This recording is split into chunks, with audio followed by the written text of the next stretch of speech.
happy Easter in Arias. It was indeed a celebration of the resurrection of Christ. We are so privileged that He died and also He rose on our behalf, and He gave us the victory over death and over life's circumstance. And so we want to say a very special happy Easter in Arias to everyone who is now a part of the Gospel Manager family.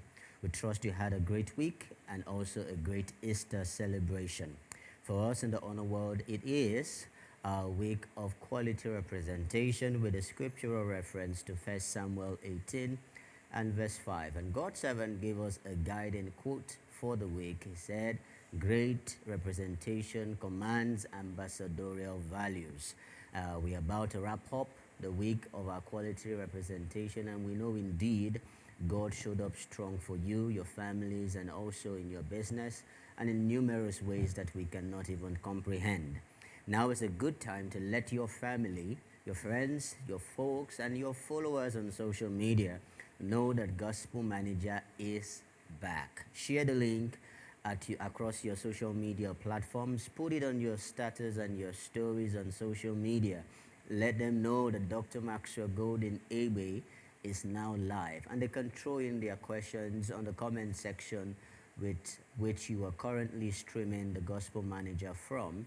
And also, if you're watching video on TV, remember that you could send in your questions via our email at thegospelmanager@gmail.com, or if you are streaming via Telegram, and also you could also send in your questions via Telegram and also via WhatsApp text only at +234 9047 533019. My team and I will be taking in your questions, and thank you to everyone who had sent in via email and also via text. We're going to be dealing with some of those questions, and remember what we do here. When we see that questions are alike, we collate them together and also share with God's servant, and He gives His profound wisdom and counsel on how to deal with those issues, irrespective of wherever you have sent your questions to.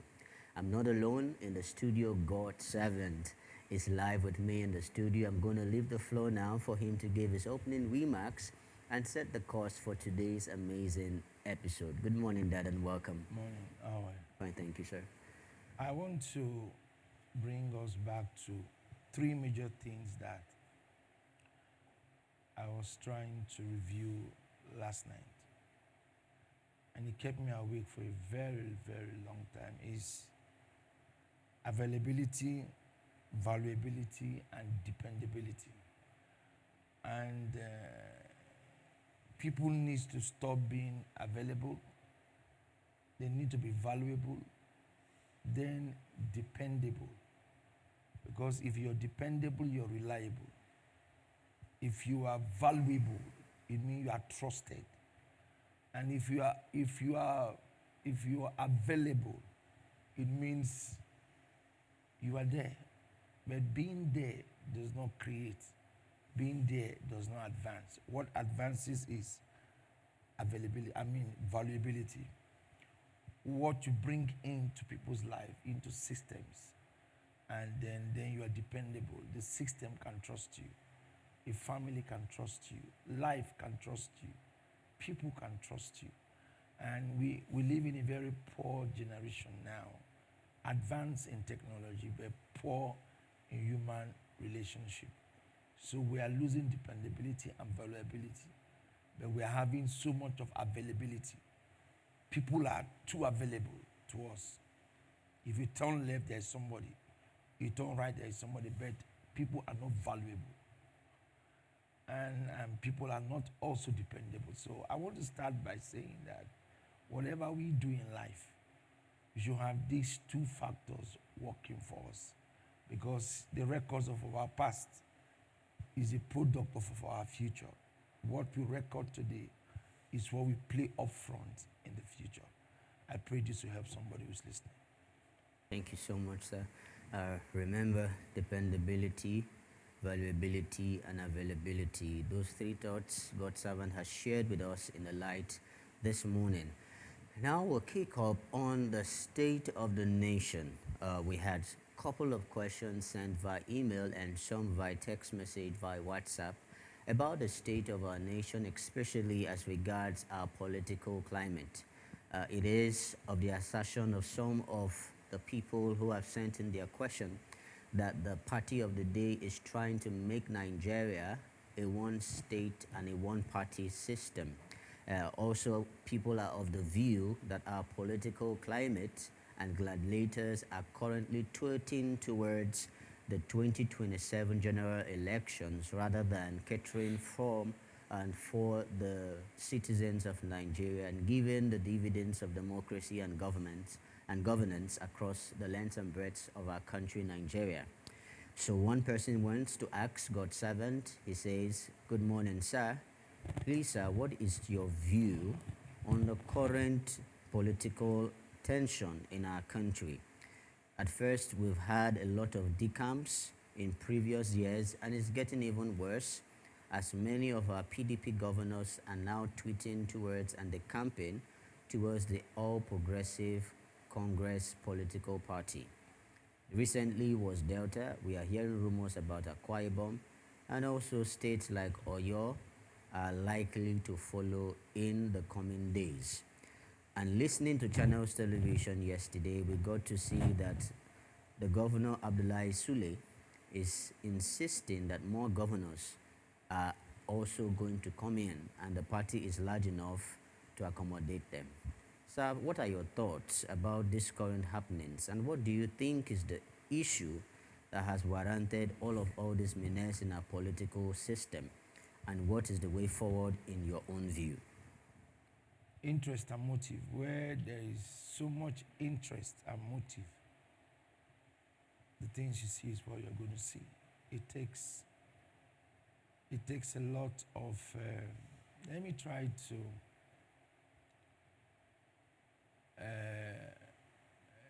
It takes a lot to build. It's not just. If you are privileged to found a thing, the burden of a founder is different from the burden of a follower. When somebody talks from the level of a founder, he talks with a body.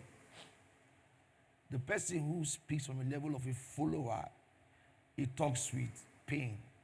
Pain in the guys that they don't understand the effort I put in. But from the background of a founder, he's talking about a burden, and the burden has factors. It has a future. A burden has resources involved. It has a prophecy involved. It has people involved.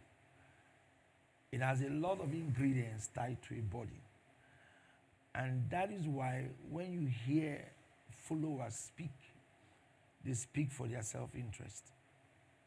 Very few followers speak like the founder. And so what is happening in our cultural system politically today is we are losing touch of the founding mentality. We are now doing the followership mentality where if I feel I'm not treated properly, I have to do what I think satisfies me. But he who found a thing will not do that to himself. A founder will bear the consequences of defeat and of success. So my advice to our system is this. I'm not a party member. I'm only going to say whatever they do, they should consider people. Governance is all about people.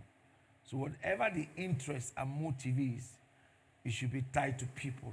What all those movements, is it trying to make sure that people at the end become beneficiaries of those movements? If whatever they do is for people, I'm okay. But if the movements are for self-growership and aggrandizement, then it's a poor political system you're running. But if whatever they do is for people, then let the people benefit at the end of the day. And my prayer for them is that let's have the founding mentality. A founder does not resign from his work. A founder does not quit from his work. A founder does not feel insulted A founder does not go back and have things to say against his work. A founder does not go to sleep when things are not working. A founder is the one who stays awake. So a founding mentality is what would change our political atmosphere and give us a healthier direction in the future. And if that is not in the system, if we have this followership mentality thing, we will still have this up and down movement we are seeing everywhere. Thank you, sir. The gospel manager put up a poll just shortly after we had a series of these questions around the state of our nation, especially with the decamping of the People's Democratic Party executives, excos, and officials from the party to APC. And we put up a poll, and someone had commented, he said, the campaign was done because of Deltans. This present crop of political leaders will do all it takes to make sure development and growth comes to the state, even if it means decamping. And another, reacting to the statement of that person in our poll, said, calls the name of the person, says, Tommy, Deltans are not children, leave that matter. And then he replies, he says, on a serious note, secondly, the First Lady is from Delta State. The North are supporting theirs. We must support ours. There is no geographical politics going on, and we must defend our daughter and sister. And owing from what God's servant said, another person just reacted. He said, Sir, I must commend your wisdom. Thank you for saying that if the people will benefit at the end, then it's okay. But sir, what if there is still motive behind it, and if they are using the people as excuse for their actions? How do we validate whether or not their motive is right for us as Deltans or against our will as Deltans? You don't ask a wicked man, why is he wicked? His nature is wickedness. Sometimes you try to ask Christians over people who are not right. They are just not right. And there's nothing you can do about that. We just keep praying that people should do the right thing at the right time. So I will not sit here and tell you what's in the mind of a man who chooses to do what is wrong and then wants to talk about it and defend it. So I will only tell you that I'm hopeful that whatever they do, they should consider the people. So we just keep praying for that. But I will not pray for a wicked man to change. And I will not ask him why is he not changing. Because he chooses to be wicked. No matter what he hears, no matter what he sees, he has just made a choice to be wicked. So but I'm praying that as he gets wicked, maybe someday a life experience will meet with him that will literally make him know that this is not a life to live. So they are all politicians. They know how they get into power. You and I know, they know.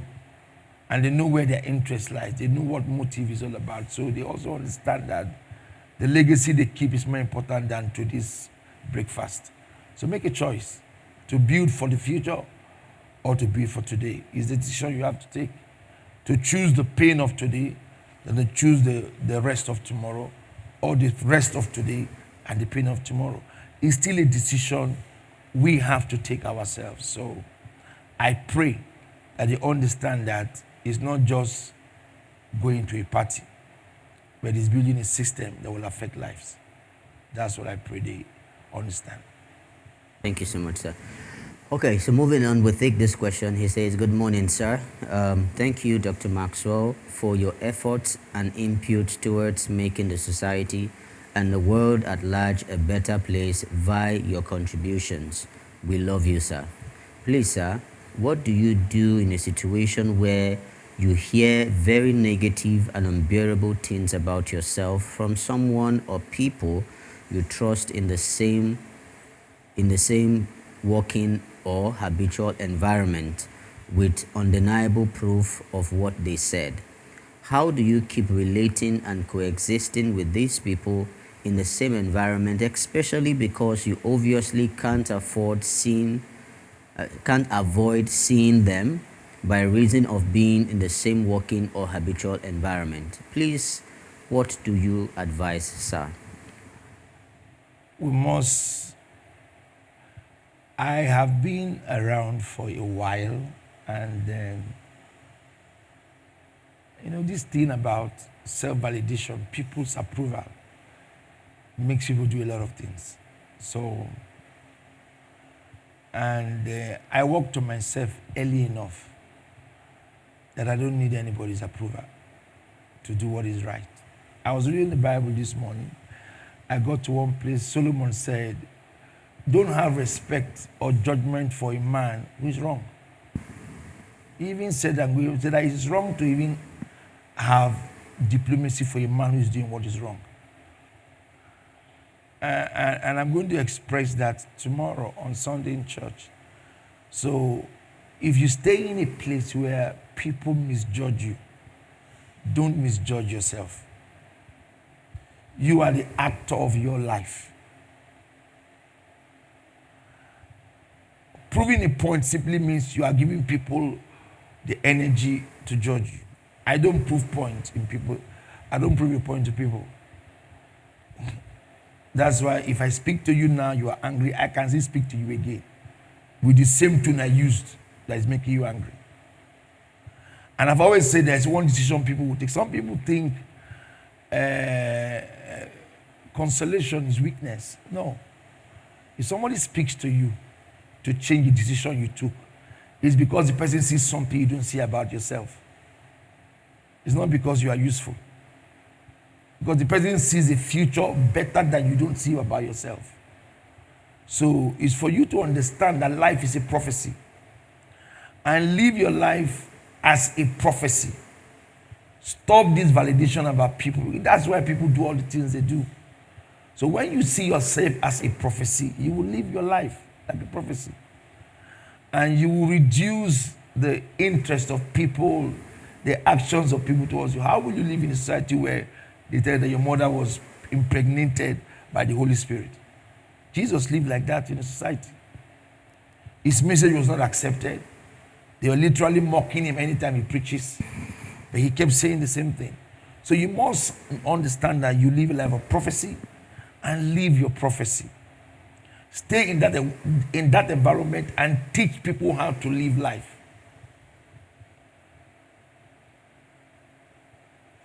And I have lived to teach people how to live life. I know so much about people that they don't know I know. But I live with them as if I don't know anything about them.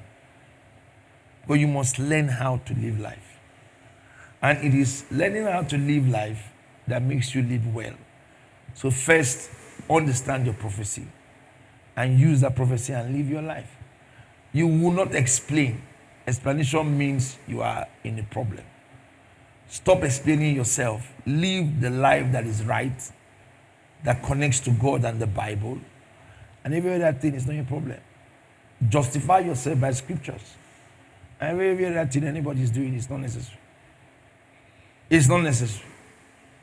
And the Bible has told you how to live, who to be friends with, who to speak with, how to behave to people. So you have to use that and build a guide and standard for yourself.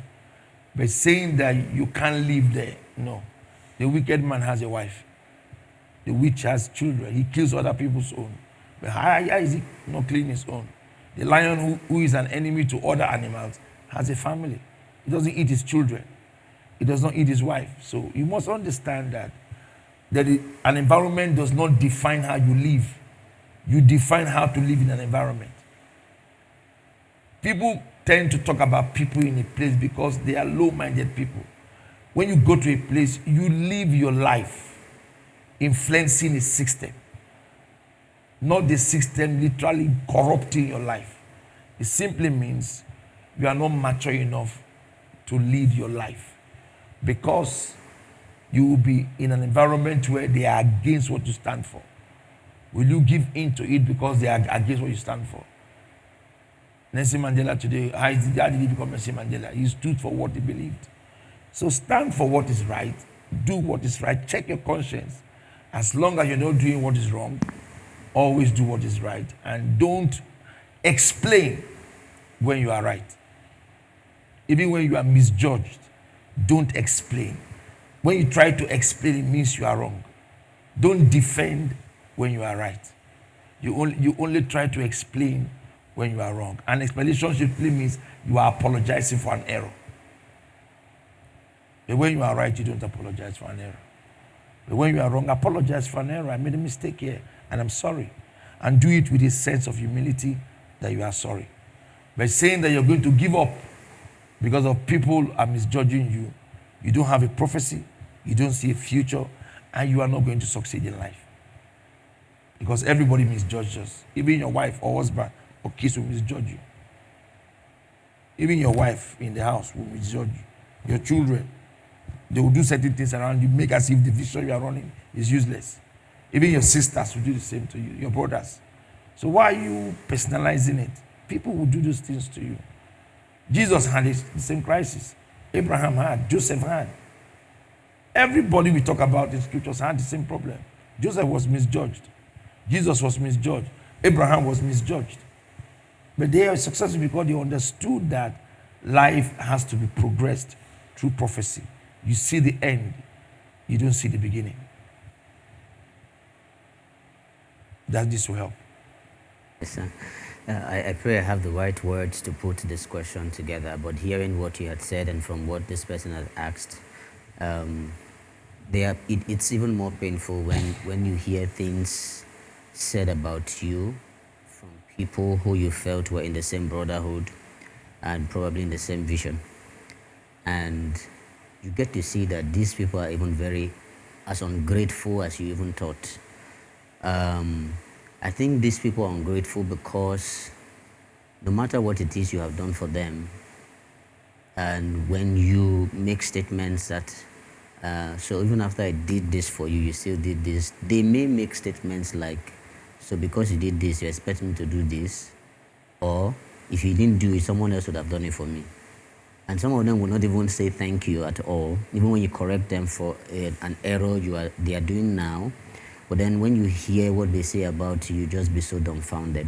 Yeah. So my question would be, now that we want to live our lives as a prophecy, we just want to move on and not allow the negatives or the rebels in the system influence our action. Would it be advisable for us, or rather, would it be justifiable if we no longer go all out helping those people? We help them when it is convenient for us, rather than going all out. Because there are some people that they will come to ask you for help.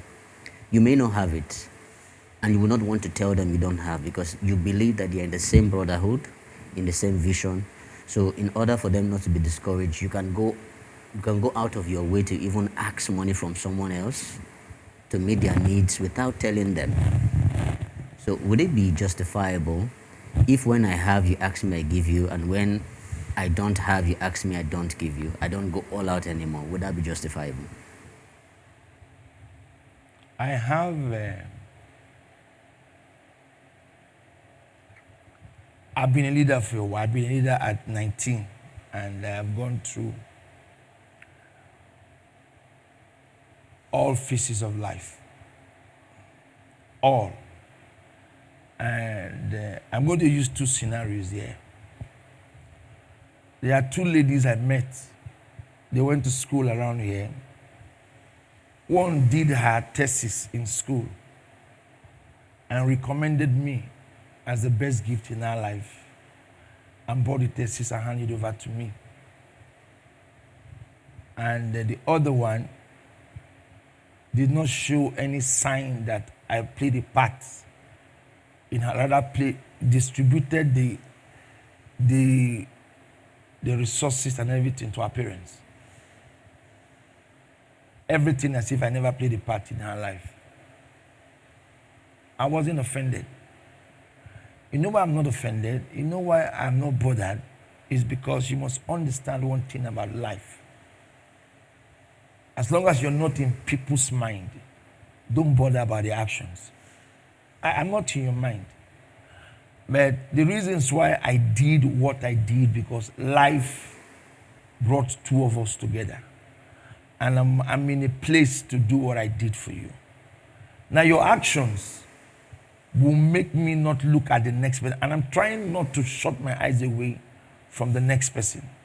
There is a next person like you that your actions would have destroyed, because your action of ungratefulness will make me see people like that, which I have tried. I'm trying to use myself, which I have tried not to do. Because if I look at you, there are 1,000 persons behind you that my life would have helped. That singular statement alone, act alone, would tell me that whoever I help in your situation will end up like you. But I'm a man with a vision. I understand that you must not treat people the same. No, don't do that. Some persons will come and be very useful to you, very kind, very understanding, very reminded. They know what your life means to them. They are willing to lay down everything for you because of where you picked them from. They will never be ungrateful to you. They will always say thank you. They will go to an extreme to say thank you to you. Some will never say thank you. But you should not stay more. Learn the lessons of the actions and don't stay more there. Just look for what to do. So still keep your mind open. For some other persons like you, like the other ones who returned, and still see how you can be a part of their lives. But you can't tell who will return to you tomorrow with a house, with a car, with a long time love that I'm grateful that you paid my tuition, you paid my school fees. It may be a one-time school fees you paid, but that person is grateful that you paid the school fee. It can be a house rent of 2,000 naira. It can be food daily. But there's somebody who you gave everything, but never came back. But that doesn't mean life is like that. Life is beautiful, and there are still good people around who will appreciate your effort. They may not be able to express it to you, but they are praying for God to help them so they can show you how kindful they are. For that, I look at my life sometimes and I look at people and I ask why.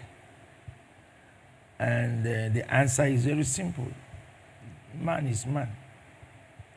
But I'm not going to hurt myself because of man. I'm not going to do that to myself, because if I hurt myself, I'm going to have health issues and I'm not going to live long because of people's actions. So I want to live long. So I tend to forget and move on. I forget, I move on. I forget, I get disappointed about people.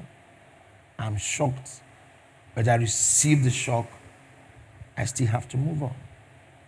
So anybody hearing me this morning, we should understand that life is a process and a phase.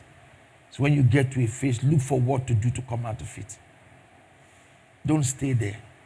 If you do, the person who did that to you will still laugh at you. So get up, clean up yourself. What next do I do? Keep going, keep going. God knows your heart.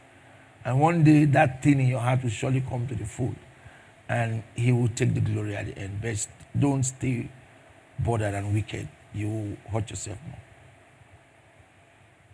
Unbiased, very clear, very profound, very intentional, a man of integrity, a man of purpose, passion, discipline, is the man we call our father, Dr. Maxwell Golden Abe. And he is one who would never take sides with what he is not sure of. And he never takes sides. He just stands as a mediator to make sure that the decision or the counsel given is one straight from heaven's wisdom. We are very grateful to have God's servant with us, and it's also a privilege for all of us, particularly myself hosting or co-hosting with him, and everyone viewing, to have this gift as Dr. Maxwell Golden Abe. He doesn't approve the justification of evil, he rather approves the justification of wisdom at every given moment, and every given time. No matter how hot you are, he tells us, I have been through that phase. And this is how to live your life. So please keep pouring in your questions and be sure that you would have an unbiased answer or counsel as to whatever it is that you are going through. We'll take the next question, and this next question is from D. Said, I recently watched an interview with Sam Fragoso and Chimamanda Adichie, and here my take from that interview that leads to my question. I don't expect to be so moved by Talk Easy with Sam, especially not by Chimamanda Adichie Ngozi, a woman whose brilliance, composure, and command of words I've always revered. She carries herself like someone who studied every room before she walks into it. So when she cried, not the dignified kind of crying we often permit women like her, but deep, raw sobs, something broke in me too. Because like her, I know what it means to stay strong for so long that vulnerability starts to feel like failure. I know how easy it is to become a fortress, especially when people look to you for direction, for answers, and for comfort. In that moment, Chimamanda reminded me strength isn't the absence of emotion, it's having the courage to let emotion speak, even when the world expects you to be silent. I've made it made me think about the leaders we follow, the ones who carry us so much so often, the pastors, the mentors, the visionaries, especially those who rarely show cracks. We call them graced, chosen, set apart. But even they have moments when they sit alone with their pain, asking God hard questions. And sometimes the most anointed are also the most isolated. So here's my question, Pastor. In all these times you've had to be strong for everyone else, when did you allow yourself not to be okay? And how did God meet you there? Number two, what's your view on vulnerabilities? I've tried to live my life at the terms of what I do. It's important you know your vision defines how you feel. One of the problems we have is that people feel without purpose. I've tried to build my feelings connecting to the vision I run. So it's sometimes easy for me. So my tears, my pain, my worries, my everything is choked up to the vision. So I know I try not to see people anymore. I just see the pain and the work. These tears now. What is it going to do to me if I cry in this situation?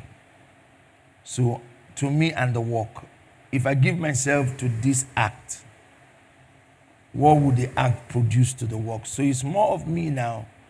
Everything I do is my tears, the vision, my pain, the vision, the people, the vision.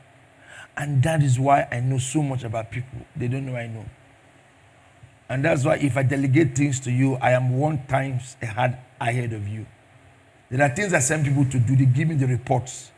It's not what I'm expected to hear. But I know the report myself. So I'll just be quiet looking at you. Because it's now me, the vision, me, the vision, me, the vision. So your weaknesses should be in the vision. It is when you are out of the vision that the weakness becomes a problem. If you're vulnerable, be vulnerable because of the work. John the Baptist was vulnerable outside his place of assignment. That's why he was killed. Be vulnerable in the place of your assignment, and that vulnerability will be carved as a direction. So people don't know how to be weak. They get weak outside purpose.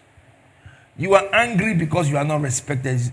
It's not because they don't do the work. So you are fighting for honor, for yourself, not for what you do. And that's why it's looking as if it's personal. But if I am vulnerable because I want to see the work grow, so be it. That vulnerability will remain with me till I go to heaven. I'm not going to change from it. Because I'm being vulnerable because I see what is wrong and I say it has to stop. If that's a weakness, then I like it. I'm not going to. If I cry because things are not done correctly, that's not a problem. If somebody does something bad to me, so bad, why am I having the pain of being done something bad? Or, for example, somebody left me. Is it not the vision that made you leave me? So I'm crying for that hurt because of the vision. Because without the work, I wouldn't have met you. So let's understand why we cry for the first place. Why are you going through pains? Why are you even feeling disrespected? Why are you even feeling hurt? If you are being hurt for your personal gains, then you're going to have a lot of problems. Man is a forgetful being. Man literally does not care for the next man. Because the Bible says, love your neighbor as you love yourself. That means you first of all love yourself before loving somebody. So that's why people act first for themselves before others. And that's why it's strange to see people of my kind who can forget themselves and live for people. Yes. Very strange. Because people don't do that anymore for anybody. So if you want to be vulnerable as a leader, do it because of the work. Not vulnerability where you will be exposed to certain things that it affects your entire history. That's a bad way of being vulnerable. It should be you, your weakness, and the vision. The vision. And you see the vision in your pain, the vision in your tears, the vision in everything. And that will do a lot of good to your life. Thank you so much, sir. Now, we are going to be inviting you for our Sunday service coming up this Sunday, next tomorrow. It's going to be our Thanksgiving service. We're going to be thanking God for the first quarter of the year 2025, how God has been faithful and strong to us, for our families, our businesses from January down to this month of April. The Thanksgiving ushers us into another quarter from May. And so please join us as we share God's word also with God's servant, and also he leads us in praise, appreciating God for his wondrous works in our lives and how far our year has gone and how farther it will go beginning from the next quarter. The time for that service, it's 7:30 a.m. It's Sunday morning live at the Rehoboth City Honor World International. And you could also stream from the social media platforms you are watching this episode from, and also at the Honor TV for our friends and families in the Middle Belt and other parts of Nigeria. If you're in the city of Asaba, this is an opportunity to fellowship with us at Rehoboth City, the popular Rehoboth City at the Honor World International. Remember, the time is 7:30. Don't come alone, come with a friend. And then when we get into the next quarter, it's important that we note that we are not just entering a new month of May, but we're entering into the second quarter of the year. So how do you best prepare yourself for this quarter and the month, if not with us at the Executives, an online 3 days power-packed prayer, prophecy, and healing service with God's servant, Dr. Maxwell Golden Abe.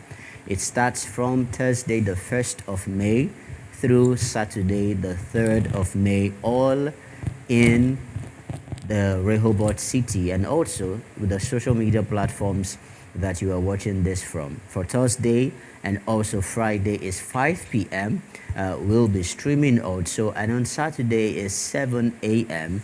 Would also be streaming, and you could join us on Saturday here as we prayerfully prepare ourselves for the quarter ahead and the new month ahead. I tell you, it's going to be the most preferred month you've encountered in 2025. Bring your families, bring your children, and also bring pictures of those who are not here and use it as a point of contact to all of them, and also tell them to be part of the live stream. Your questions could be sent via the executives online at gmail.com. Further details will be accrued to us, especially at our live stream on Monday. Now, don't forget, it's your month and it is your season. So be part of that event, and God blesses you in Jesus' precious name. Now we'll move on further to the next question, and this one says, "Good morning, sir. Sir, please, what can be done in a system where a mindset of nonchalant attitudes is being exhibited daily by those involved in the system?" Leadership is so important in life. So let's look at leadership. Leadership by example, leadership by strength, and leadership by influence. These are the three things that must be in place to see people wake up. You don't change people without changing yourself. The changes begins with you. So let's check what is our reviewed foundation. Why these people are the way they are. What are we doing? What are their roles? What are the things they are given to do? And who is supervising them? And all of that play a role in people's lives. So I have always said that having conversations without direction is an act of stupidity. Sometimes people have conversations with people.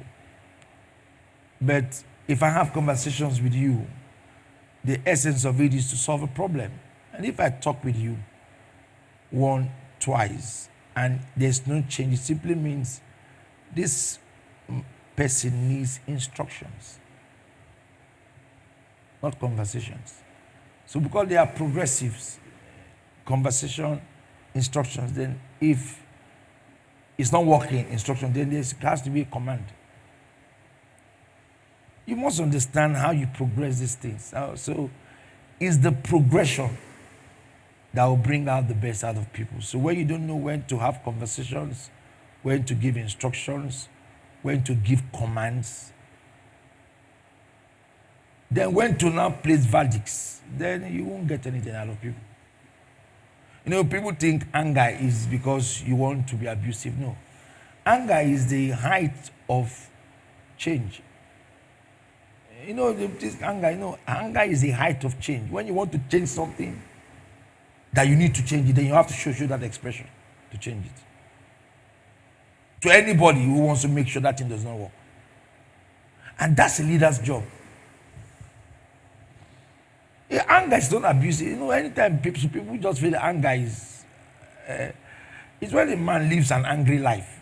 No, anger is for a moment. Show the anger that this thing has to be done. And has to be done now in 2 minutes. And you are there. You're not talking and moving, you are there. Showing that pain that it has to be done. That is when that system will change. But this, when you come in, you've not done it, try and do it now. That is a cell that will kill the system. You don't talk to people who are not doing well, try and do it. They will not do it. They will not do it. You're wasting time. You will meet that thing the way you left it. So the system is poor because the leadership is poor. If the leadership wakes up, the system will wake up. So it starts with conversations, goes with instructions, then go with commands, then you end it with verdicts. And that is where you express how angry you are, that things are played with. And that's the level I come with that people don't know. But I'm the same person that talk to you for a minute and laugh at you the next minute because it is not personal. It's an organizational expression to make that a system is put in place for the purpose of what we have ahead of us to achieve. And it's important that people wake up to that reality. It's going to help. All right, now we'll move over to another question. And this question says, "Good morning, sir. I was recently asked out by one of my longtime friends who was married for the past 9 years. Now, this is the story behind this question, sir. Normally, we call him Odogu, but then the name intensified after that movie that went viral about Odogu. Now, he dropped out from school at his primary school age and faced business with his uncle in Alaba. Then I moved over to Lagos. I noticed he was also married to a girl from the north, precisely Kaduna State. He saw her way through school, he provided everything that she needed, and she also noticed that she was passionate about business. So he helped establish her business, even though she also contributed because she's very illustrious. Now she had graduated from school and started the business first with him and then went for her own business, which he also supported, and they lived very okay for 9 years with 3 kids. And then one morning they had an argument. Then she packed her things and moved straight to Kaduna. He had gone to apologize. Even her father had tried to apologize on his behalf. Mother, the same thing. Some friends and family, but she stood her ground that she was done and she wanted a divorce. Her reasons are two reasons. Number one, that she is done with his accent, and two, she doesn't want someone, she no longer wants someone that she is married to that cannot have her level of conversation in terms of intellectual portraits. Now, in this case, he turns now to me to ask me out to marry him.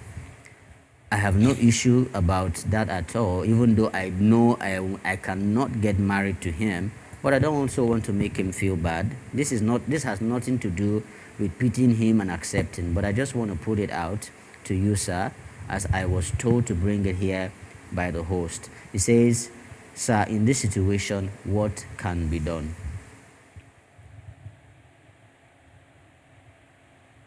We must understand what we really want with life and try to see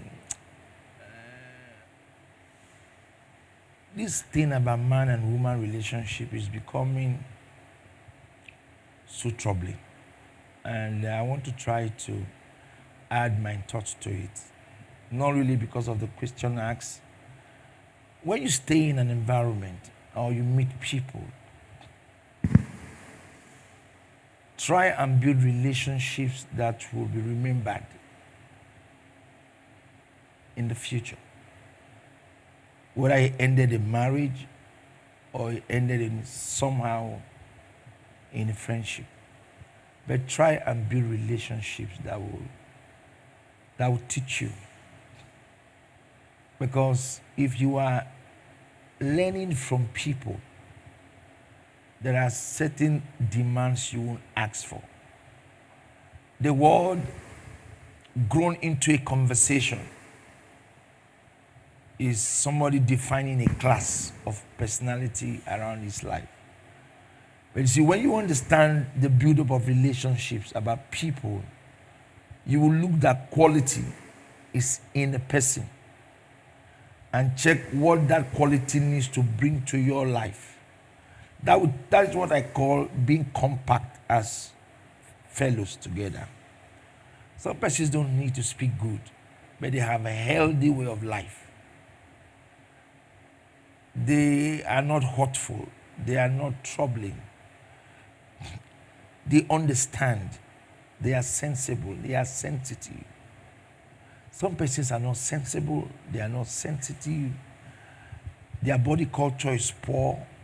And I'm not talking about body odor. No, I'm talking about body culture is poor. Their demean culture is very poor. Their demeanor is poor. Everything about them is poor. You can just sense that this guy or this lady is not somebody I can stay with. Their expressions are timely, but very aggressive. Always not so. You must understand that the capacity to make a relationship is more than the words the person speaks.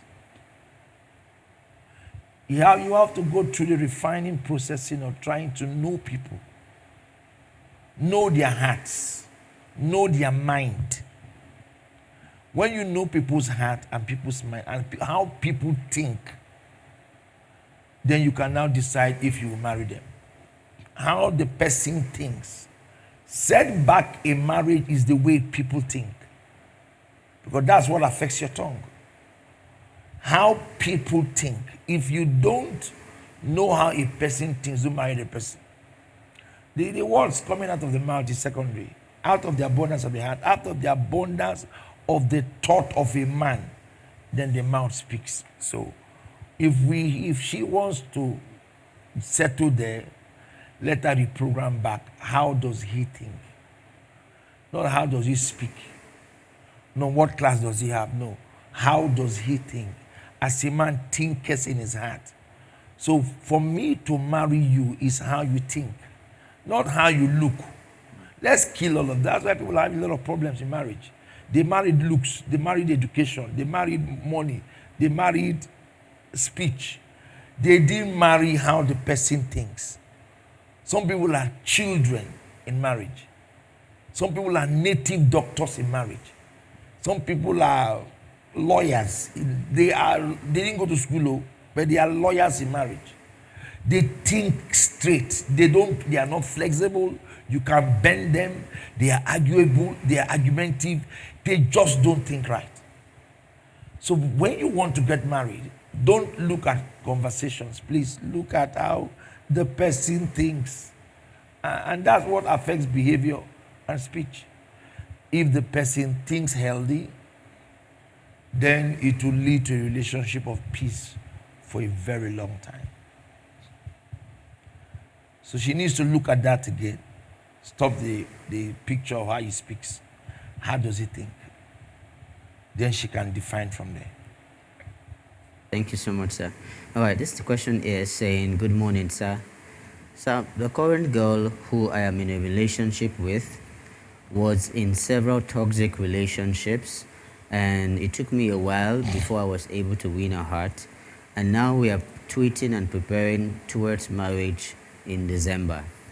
Sir, but I noticed something. Each time we have an argument and I'm trying to scold her, I notice that I may just even raise my hand, maybe to get something, or maybe to point at her and warn her, but she feels frightened and begin to shade her face and her as though I want to beat her up. This I had thought it's part of her responses to the toxic relationship she was in the previous times. I've sat her down and spoken to her about it, that she noticed and she knows that I cannot beat a woman, neither will I be so offensive and aggressive on her. She says that she knows, but sometimes those things just come impromptu. My concern is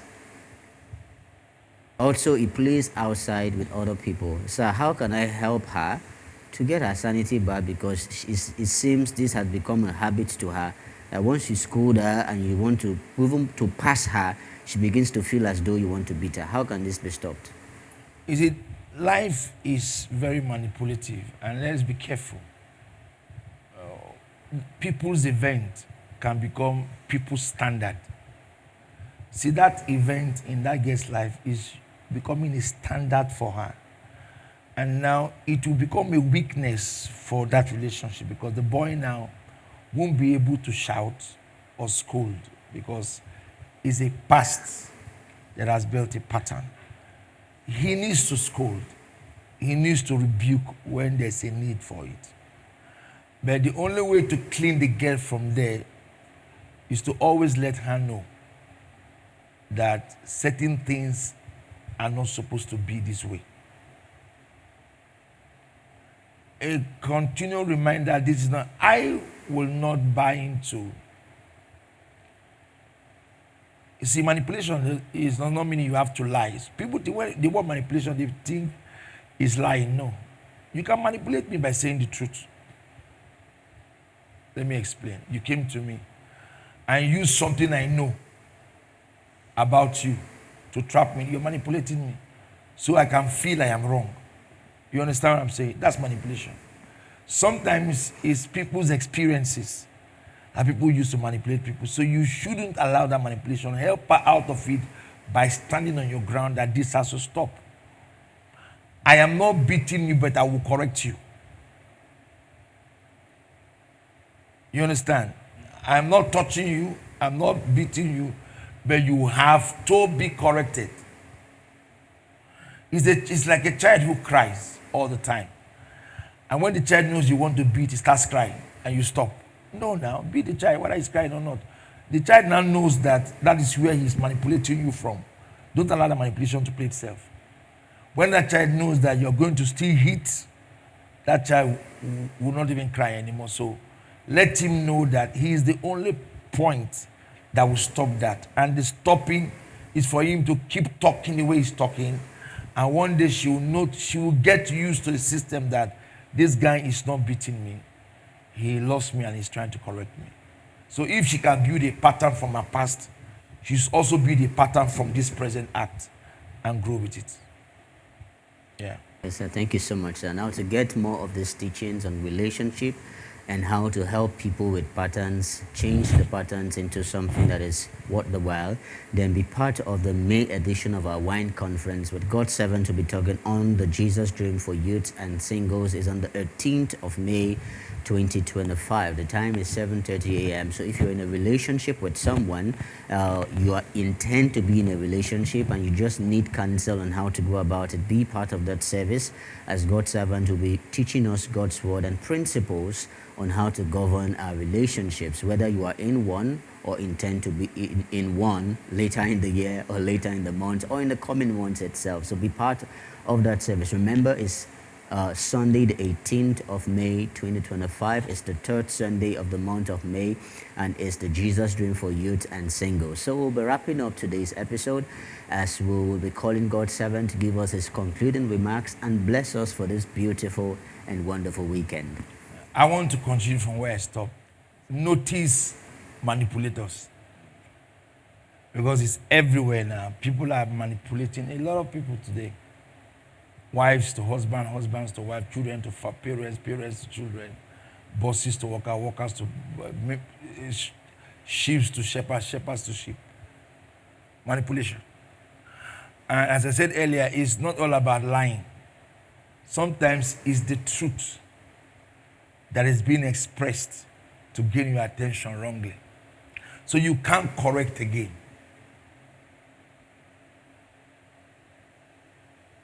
You know, somebody can say things like this.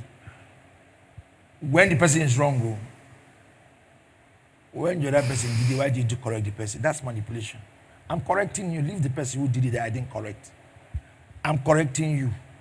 What I didn't correct that person, that's not your business. The person I didn't correct is not your problem. You did something and I am correcting what you did.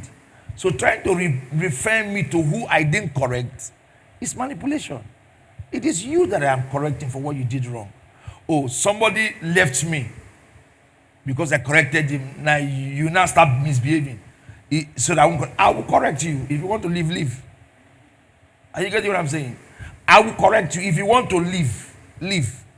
But you will not manipulate me by saying because somebody left, so I can correct you. That's not correct. No, it's not correct. So we must understand that there are too many people manipulating a lot of systems today, and let us know that the only way to solve it is to speak the truth. Yes, speak the truth, act the truth, and be yourself around manipulators.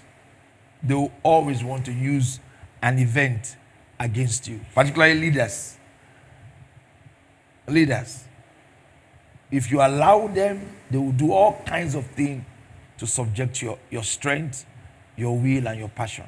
So please, if you did something yesterday and somebody comes and says, but that person that did it, did you correct him? Why are you correcting me? Be bold to tell the person, you are not the person. I'm correct you, and the next time you refer my thing to the person, you won't like what I will do to you. And that's why it's as if I don't have a friend. Because I will not look at what happened. I will go straight to your event. Even when the person is crying, check the tears first. These tears now is for what? Check it. You're crying that you are corrected, or you're crying that you are right. What's this cry for? You check. It may be tears that this is the same thing somebody did yesterday. You didn't say anything. Now that I did my own, you are shouting. But because I want to ask you, did you do it? So why do you define how I will act? You're not in control of my mind. I will act because of the moment I saw your actions, because of you. You may be even in a better place to understand that that thing was wrong. That person did it yesterday, may not understand it. You are a mature person to know that this action was not right. So let's understand that responsibilities defines consequences. Now look at me, you're a leader in the office. And I shout at you. I don't shout at your workers. You're asking, why is he not shouting at them? They're the ones making the mistake. No, you are more mature. You are the leader. So I expect that you know better than those people. And this is where a lot of people miss it. They're in a system, you're not doing well. They're referring themselves to people who are lower in the system. And say, this person is here. They didn't shout at him. Me, I'm here, they're shouting at me. I'm supposed to be the head. Oga, madam, you are the leader now. You to know better than the people here. So don't manipulate me by referring me to people down here. So let us kill manipulations in marriage. Husbands trying to get into wives. Wives trying to get into husbands. Children trying to get into parents. Parents trying to get into children. Bosses, workers, and all of that. Shepherds and sheep. And that is why there is more rumor mongering in this church, in our houses, in our workplaces, because of, let me end you with this, because of manipulation. Have you noticed when somebody hears the bad news about himself, then the next thing he will do, he will look for the bad news about the people who spoke against him. So they will have one bad thing about them too to present. It's manipulation. You just want to manipulate people. And that's the system we are living today. A system filled of manipulation everywhere. And I pray somebody hearing me today will enter this weekend and stop manipulating people. God bless you. Hallelujah. It's so amazing and profound listening to God's servant. So manipulators are tormentors, but to get out of the torments of manipulators, then get mentors who will give you direction out of manipulation. This is why we say life is beautiful, and you, my friend, you can handle it. Gospel Manager returns on Monday, same time and same social media platforms. God bless you and have a great weekend.